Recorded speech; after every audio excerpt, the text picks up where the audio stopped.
ফুল ফুটেছে না দিদি? হ্যাঁ।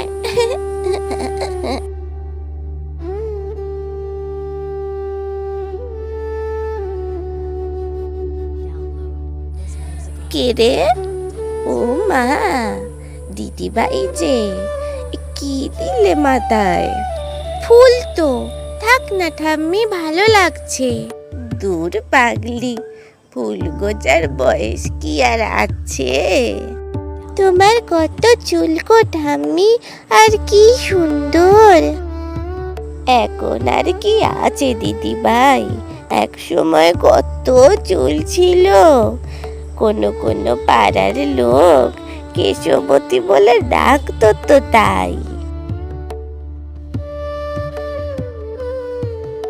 কিটকিট কিটকিট কিটকিট কিটকিট কিটকিট কিটকিট কিটকিট কিটকিট কিটকিট। ও নো, কই গেলি রে?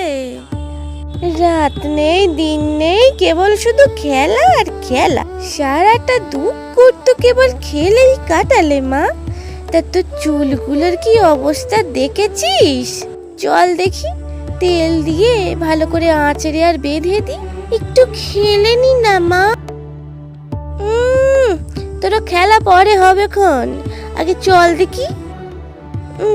চুলগুলোর কি অবস্থা করেছে দেখো না। এই এত চুল, যত্ন না করলে থাকবে একটিও? আস্তে মা, লাগছে যে। এই তো বাচ্চা হয়ে গেছে। হয়ে গেছে, এবার তবে যাই মা। ওদিকে যে সতু, রানুদি, পুকু, মেনি সবাই চলে এলো। হ্যাঁ তা যাও, কিন্তু সন্ধ্যের আগে ঘরে ফেরা চাই, এই আমি বলে দিলাম।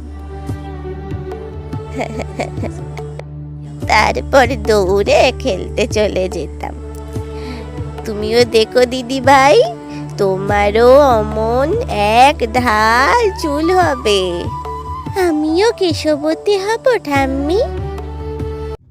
বন্ধুরা, আমার এই ভিডিওটি যদি ভালো লেগে থাকে তবে ভিডিওটিতে একটি লাইক করুন, কমেন্ট করুন, শেয়ার করুন। আর এরকম ভিডিও আরো দেখার জন্য সাবস্ক্রাইব করুন আমার সোনার ছবি চ্যানেলটিকে, আর বেল আইকনটা ক্লিক করতে কিন্তু একদম ভুলবেন না।